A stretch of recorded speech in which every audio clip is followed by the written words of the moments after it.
Infectious mononucleosis. Today we will discuss what mononucleosis is, how it spreads, signs and symptoms of the disease, diagnosis, and what you can do to prevent the spread of mono.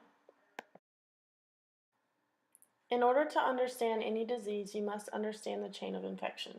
The chain of infection consists of the infectious agent, which is the virus, bacteria, fungus, or parasite causing the infection, the reservoir, which is the place where the microorganism thrives and reproduces, the portal of exit, which is where the organism leaves the reservoir, the mode of transmission, which is the means by which an organism transfers from one carrier to the next.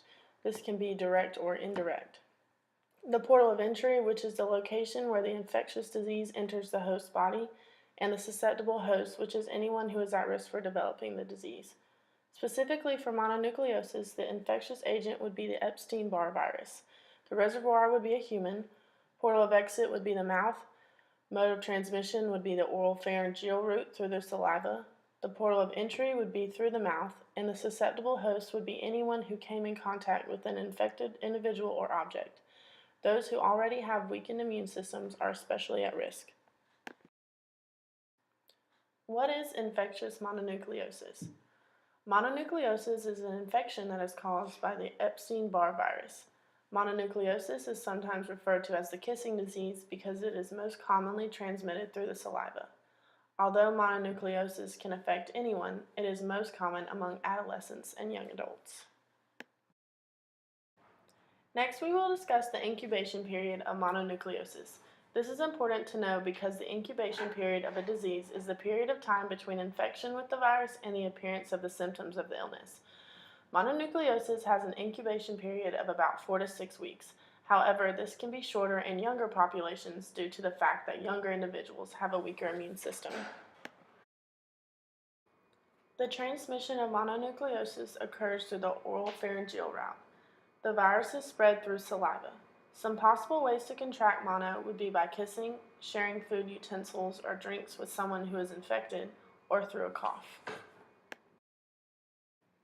Some initial signs and symptoms associated with mononucleosis would be headache, fatigue, and malaise, which is feeling out of sorts or not quite feeling yourself. Progressive symptoms, which would be evident around 3 to 5 days after the first presentation of symptoms, would be sore throat, fever, and swollen lymph nodes. Some other signs and symptoms of mono may include swollen tonsils, skin rash, and swollen spleen. While mono itself is not a very serious disease, it can potentially have dangerous complications. Some of these potential complications involve the liver. Mono can cause mild hepatitis, which is the inflammation or swelling of the liver, and jaundice, which is the yellowing of skin and the whites of eyes due to decreased liver function. Other complications involve the rupture of the spleen, which is the most common. This is characterized by an extreme sharp pain felt in the upper left abdominal region. This is an emergency and medical attention would be needed immediately. The image on the bottom right of the screen shows the location of the spleen. The image in the middle of the screen shows the normal size of the spleen on the left and the enlarged spleen on the right, which is a complication of mononucleosis. The spleen is an important organ that contains white blood cells that fight off infection in the body. The spleen also makes red blood cells and helps remove old red blood cells from circulation. Rupture of this organ can cause massive internal bleeding and usually results in a splenectomy, or removal of the spleen. An important thing to consider, especially in the younger, more active populations, is how mononucleosis can affect sports and return to play. A good rule to remember is that it is important not to return to contact sports such as football during recovery from mono. This can cause an increased risk of spleen rupture. Limited physical training 3 weeks after the illness is okay, but only if the spleen and liver are considered normal.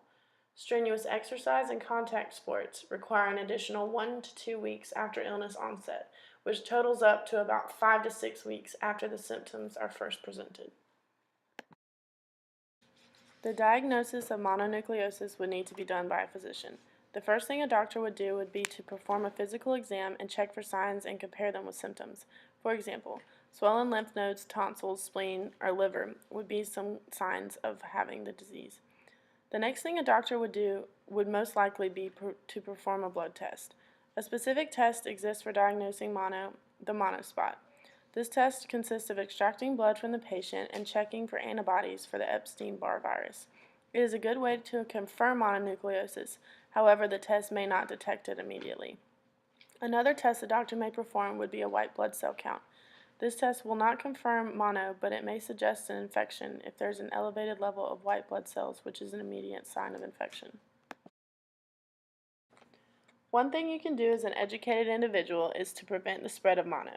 Prevention includes avoiding the exchange of saliva with an infected individual and to avoid sharing food utensils, water bottles, and dishes with an infected person. It is also important to remember that breaking any link in the chain of infection can stop the spread of not just mononucleosis, but any disease.